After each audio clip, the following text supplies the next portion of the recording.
आज हामी चाहिँ विशेष रूपमा यो मकैमा लाग्ने विध्वंसकारी अमेरिकी फौजी किराको बारेमा म किसान दाजुभाइहरूसँग केही छलफल गर्छु, किनकि यो चाहिँ एकदमै विध्वंसकारी किरा भएको हुनाले र देशको लगभग सम्पूर्ण ठाउँमा जहाँ चाहिँ हामी मकै खेती गर्छौँ त्यहाँ चाहिँ यसले विनाश गरिरहेको अवस्था देखिन्छ। त्यसले गर्दा यसले व्यवस्थापनको लागि हामी अलि सजग भएर समयमै हामी तयारी गर्छौँ भने यो किराको नोक्सानीबाट हामी आफ्नो बालीले जोगाउन सक्छौँ। अमेरिकी फौजी किराको कुरा गर्दाखेरि मुख्य रूपमा यो चाहिँ अमेरिकी महादेशको उष्ण तथा उपोष्ण क्षेत्रमा पाइने रैथाने किरा हो। तर अब जस्तो विगतमा हाम्रो देशमा यो गोलभेडाको टुटा किरा भन्ने जुन आयो नि, जसरी भारतको बाटोबाट नै आउने हो प्राय हाम्रोमा, त्यस्तै यो किरा पनि भारतकै बाटोबाट हाम्रो देशमा यो छिरेको हामीले तथ्याङ्क सङ्कलन गरेर पत्ता लगाएको हो। त्यसले गर्दा अब यो आइसक्यो र नेपालमा यसले अझ किन सहज छ भने हामी वर्षभरि यहाँ मकै खेती गर्छौँ। त्यसले गर्दा यसलाई चाहिँ आफ्नो जिन्दगानी चलाउनको लागि आफ्नो सन्तति वृद्धि गर्नको लागि एकदमै अनुकूल भयो र यहाँ धेरै डाइभर्सिटी छ। तपाईँको 1 घन्टाको ड्राइभमा हामी कहीँ चिसो छ, कहीँ एकदमै गर्मी छ हैन। त्यसले गर्दा यसले चाहिँ झन् धेरै अनुकूलता दियो यो किरालाई। त्यसले गर्दा अहिले अब यो देशैभरि फैलिसकेको अवस्था छ। मेरो चाहिँ विशेष आग्रह के छ भने किसान दाजुभाइहरूलाई यो चाहिँ एक्लै भएर यसलाई व्यवस्थापन गर्न अलिक गाह्रो हुन्छ।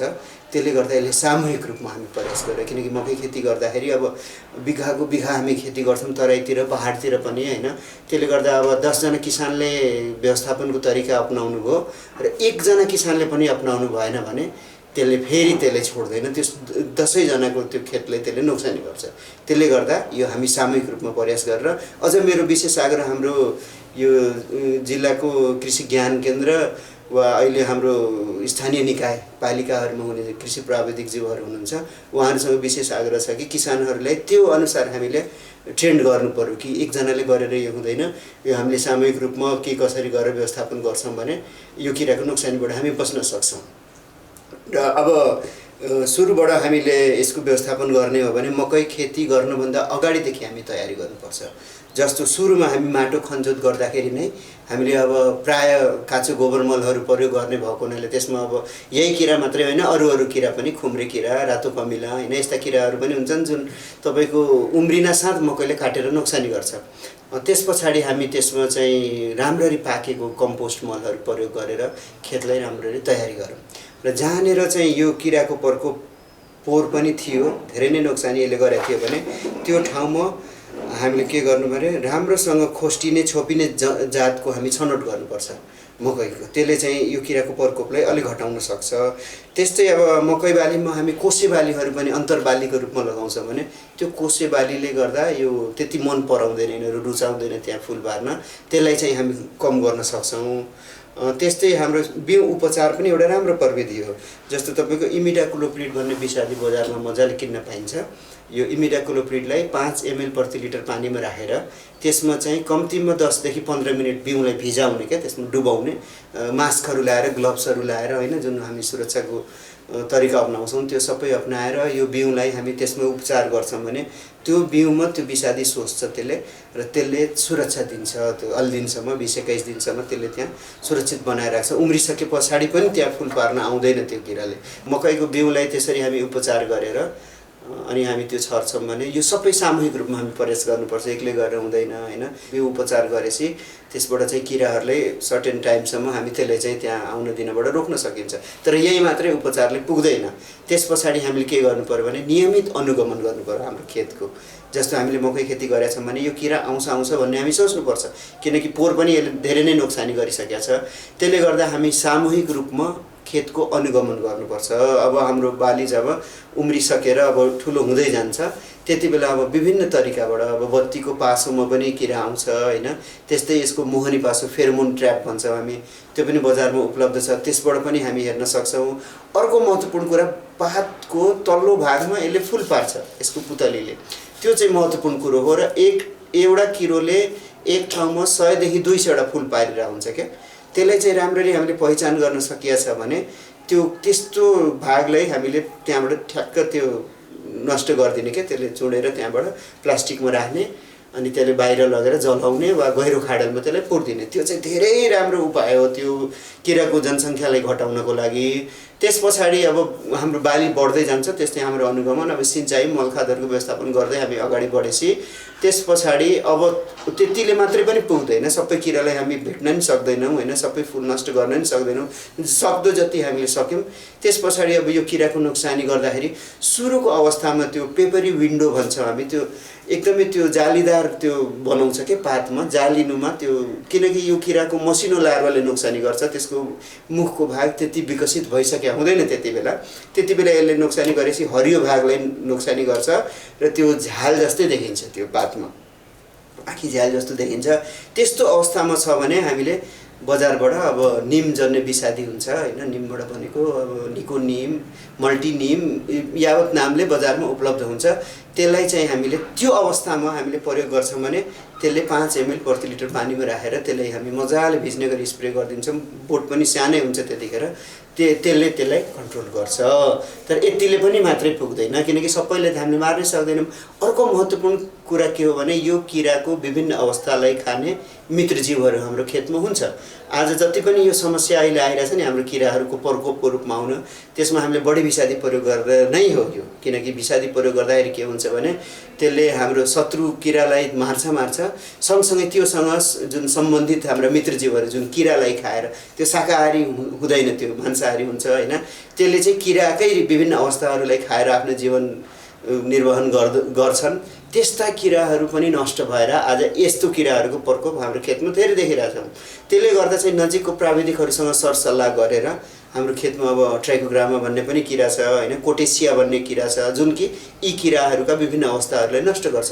त्यस्तो किराहरू पहिचान गरेर हामीले त्यस्तो किराको संरक्षण गरेछौँ भने पनि यो किराको जनसङ्ख्या जसरी हामी खोजेर त्यसको फुल नष्ट गर्छौँ, त्यस्तै यसको त्यो ट्राइकोग्रामा भन्ने किरा छ, त्यसले यसको फुलमाथि नै गएर फुल पार्छ भनेपछि त्यसले हाम्रो काम गर्यो नि त होइन, हाम्रो चौकीदार हो क्या, त्यो टक्क गयो अनि जहाँ त्यसले फुल पारेछ त्यसकैमा आफ्नो फुल ट्याक राखिदिएपछि त्यसबाट त्यो फौजी किरा ननिस्केर फेरि त्यही मित्र किरा नै निस्किन्छ र यसको जनसङ्ख्या घट्छ। तर हामी एकदमै बढी विषादी उन्मुखी भएको हुनाले अब त्यस्तो किराहरूको पनि अस्तित्व एकदमै सङ्कटमा छ होइन, त्यसलाई पनि जोगाउन हाम्रो दायित्व हो। त्यसले गर्दा जबसम्म नोक्सानीको स्तर हाम्रो आर्थिक क्षतिलाई कट्दैन तबसम्म हामीले घातक विषादीहरू सकेसम्म प्रयोग नगर्न नै मैले सल्लाह दिन्छु होइन। यसको लागि हामीले सही समयमा अनुगमन गर्ने, सामूहिक रूपमा प्रयास गर्ने, सुरुमा माटो नै राम्ररी खनजोत गरेर सरसफाइ गरेर होइन, त्यस्तै तपाईँको यो कोसे बालीहरूसँग मिक्स गरेर लगाउने होइन, त्यस्तै तपाईँको सुरुको अवस्थामै अब त्यो किराको फुलहरू नष्ट गर्ने, किराहरू सङ्कलन गरेर नष्ट गर्ने, अनि त्यस पछाडि अब सुरुको अवस्थामा तपाईँको किरा लाग्छ भने निमजन्य विषादी वा तपाईँको बायोपेस्टिसाइड हामी यो बिटी भन्छौँ होइन, त्यस्तो खाले विषादीहरू प्रयोग गर्छौँ भने यो किराको नोक्सानीबाट हामी आफ्नो बालीलाई जोगाउन सक्छौँ। अब आयो जो किसान दाजुभाइ, किनकि अस्ति भर्खरै म खोटाङ पनि हाम्रो एउटा कार्यक्रममा गएको थियौँ, त्यहाँ पनि तपाईँको एकदमै धेरै प्रकोप भइसकेको रहेछ यो किराको होइन। जहाँनिर प्रकोप भइसकेको छ त्यहाँ अब के गर्ने त किसानले होइन, त्यो इम्पोर्टेन्ट कुरा हो नि त। त्यहाँ त अब किनकि यो किरा अब विकसित हुँदै गयो, यसको माउथ पार्ट जुन मुखको त्यो खाने भाग हुन्छ त्यो चाहिँ कठोर हुँदै गयो क्या, अब यसले त खोस्टासम्म खाइदिने पावर राख्छ क्या भनेपछि अब यति बेलामा निम हालेर त्यसले काम गर्दैन त्यहाँनिर, एकदम फ्याक्ट कुरा। किसानले भोगेको नि समस्या त्यही हो। अब हामीले भनेको अब निम भनेको छ, अब निम हालेर त्यहाँ काम गर्दैन त्यसले, किनकि त्यो विकसित भइसक्यो।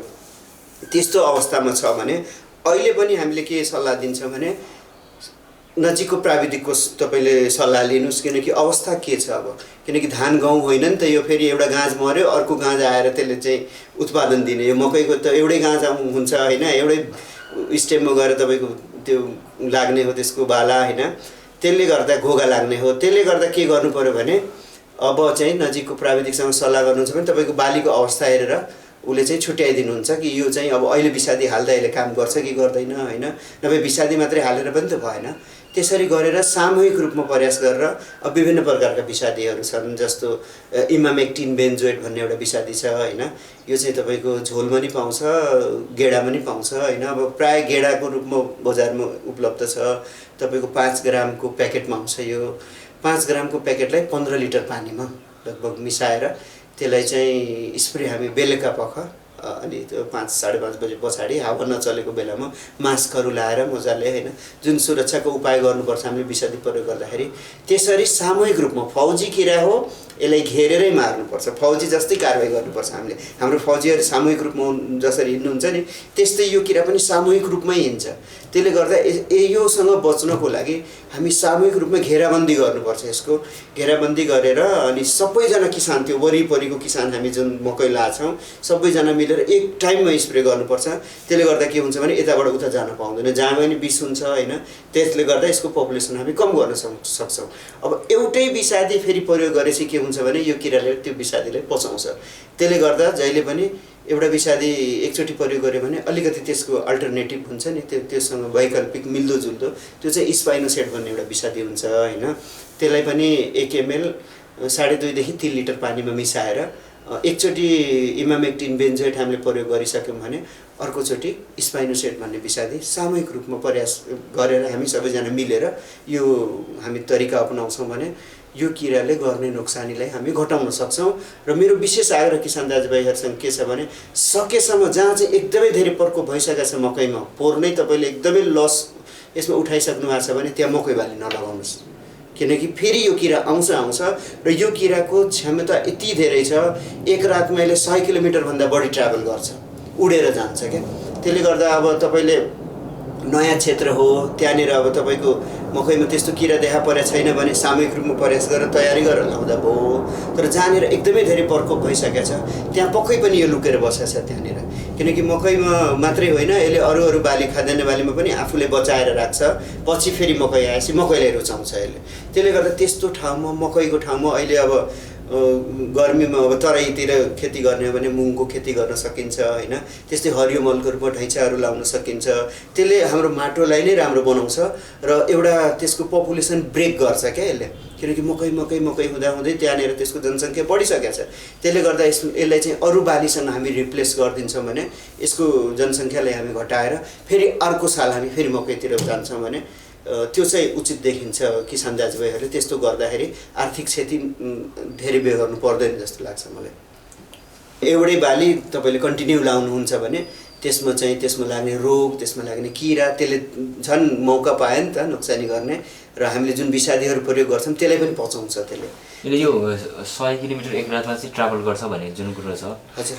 यसले यो 100 किलोमिटर ट्राभल गर्दाखेरि त्यो नोक्सानी पुर्याउँदै जान्छ कि सर यस्तो हो यो किराको नोक्सानी गर्ने अवस्था भनेको लार्वा हो यसको लार्भल स्टेज किराको 4वटा अवस्था हुन्छ जस्तो तपाईँको फुल त्यसबाट निस्किने लार्वाको पनि 7 देखि 8वटा इन्स्टार भन्छौँ हामी अनि काचुली फेर्ने त्यो अवस्था हुन्छ त्यो चाहिँ नोक्सानी गर्ने अवस्था हो त्यस पछाडि त्यसले खाइसक्छ त्यो डोज आफ्नो पुरा गरिसक्छ त्यसले अनि त्यो प्युपेसनमा जान्छ त्यो के भन्छ अचेल अवस्था भन्छ हामी त्यसलाई होइन अनि त्यही पातहरूमा गएर त्यो अचेल अवस्थामा बस्छ त्यसपछि त्यही खाएको कुरालाई इनर्जी त्यसले सेभ गरेर राखेको हुन्छ अनि पुतली निस्केपछि त्यसले आफ्नो आउने जेनेरेसनको लागि नयाँ फुल पार्ने ठाउँ खोज्छ त्यसले त्यो ठाउँ खोज्नको लागि उ ट्राभल गर्छ जस्तो अब सपोज हामी तराईमा अब हेटौडादेखि मुनतिर हामीले खेती गरेका छौँ भने त्यतातिर मकै छैन भने ऊ चाहिँ अलि पहाडतिर लाग्छ उक्लेर आउँछ क्या माथिबाट उसलाई थाहा पाउँछ त्यो चाहिँ नेचुरल उसलाई चाहिँ पावर छ क्या त्यो अनि त्यसले किनकि अमेरिकाबाट आइसक्यो नि त यहाँ त्यो खोज्दै आयो क्या त्यसले आफ्नो फुड ह्याबिट उसको जुन छ त्यसलाई चाहिँ सुटेबल हुने किनकि अब विकसित देशतिर यो किरा नलाग्ने खाले ट्रान्सजेनिक हामी बाली भन्छौँ नि त्यस्तो जेनेटिक गरेर उनीहरूले बनाइसके अनि त्यहाँ यसको काम छैन होइन त्यसले गर्दा त्यहाँ प्रब्लम होइन यो तर अब बिस्तारै सर्दै एसियातिर छिरेपछि भारतमा आयो त्यसपछि तपाईँको अब यता थाइल्यान्ड म्यानमार होइन भुटान हुँदै अब यो यता चाइना हुँदै अब हाम्रो त यही इन्डियाबाटै छिर्या हो हामीले नवलपुरमा पत्ता लगायो नि त यो किरो त्यसले गर्दाखेरि त्यसले चाहिँ आफ्नो नयाँ जेनेरेसनको लागि अनि त्यसले क्षति तपाईँले भनेको प्रश्न मैले यहाँ जोडेँ कि क्षति गर्दै हिँड्छ भनेको क्षति भनेकै फुल पार्ने हो यसले गएर त्यहाँ फुल पार्छ होइन यसले अब 500 भन्दा बढी फुल पार्छ एक ठाउँमा 100 देखि 200 पार्छ फेरि अर्को ठाउँमा पार्छ यसरी गर्दै त यसको जनसङ्ख्या बढ्दै गयो नि त त्यसले गर्दा आज हेर्नु अवस्था अब घरमा यो फौजी किरा पुगिसकेको छ 2-3 वर्ष भयो यहाँ छिरेको होइन तर अहिले देशैभरि त्यतिकै त गएन यो उडेरै गएको छ उडेर गएको छ। कतिपय अब हामीले मकै नै यताबाट उता ओसार पसार गर्छौँ। हाम्रो यो इन्टर क्वारेन्टाइन भन्छौँ क्या, इन्टर स्टेट एउटा प्रदेशबाट अर्को प्रदेशमा जानलाई पनि क्वारेन्टाइन रुल हुन्छ होइन। तर अब हाम्रो त्यति धेरै त्यो टाइट छैन होइन। त्यसले गर्दा जति टाइट गरे नि फेरि उडेर जाने कुरो हो, यसलाई त रोक्न सकिन्न। त्यसले गर्दा यो किरा चाहिँ तपाईँको विभिन्न क्षेत्रहरूमा पुगिसकेको अवस्था देखिन्छ र फुल पार्ने हो यसले गएर त्यो मकैमा। अनि मकैमा फुल पारेपछि यसको कलिलो लार्वा निस्किन्छ पहिला। त्यसले अघिको मैले फेरि रिपिट गरेँ यहाँनिर, तपाईँको कलिलो निस्केपछि पात पनि कलिलो हुन्छ अनि त्यो पोषक तत्त्व पनि बढी हुन्छ त्यसमा। त्यसले मजाले खान्छ। कलिलो मत पार्ट भएको हुनाले त्यो झ्याल जस्तै देखिन्छ होइन। त्यो बेलामा तपाईँले हल्का विषादी हाले पनि त्यसले सुन्छ होइन। त्यसबाट त्यसलाई हामी कन्ट्रोल गर्न सक्छौँ। तर खाँदै गएपछि त्यसको मुख बलियो हुँदै जान्छ, पछि पात पनि ठुलै हुँदै गयो। त्यसअनुसार त्यसलाई चाहिँ मजाले त्यसले काटेर खान्छ। पछि गुबोलाई काट्छ। पछि जब त्यो हाम्रो त्यसको मकै बन्छ नि, जब त्यो के भन्छौँ हामी त्यसलाई, घोगा बन्न थालेपछि घोगालाई पनि यसले मजाले, घोगामा नि इन्फेक्सन गर्छ होइन। यसरी हुँदै जाँदा पुरै सखाप भएको पनि अवस्था छ होइन। तर पोहोर मात्रै पनि एकजना सिन्धुलीबाट किसानले फोन गर्नुभएको थियो हामीलाई होइन। अनि उहाँलाई चाहिँ हामीले यो तरिकाबाट तपाईँ गर्नु भनेपछि बेलामै उहाँले प्रयोग गरेपछि राम्रै भयो। त्यो चाहिँ मकै सुधार भएर आयो र उहाँले एप्रिसिएट पनि गर्नुभयो यो कुराले। मैले नारकबाट सल्लाह लिएर यसरी गरेँ अनि मेरो चाहिँ राम्रो भयो भनेर उहाँले गर्नुभएको थियो।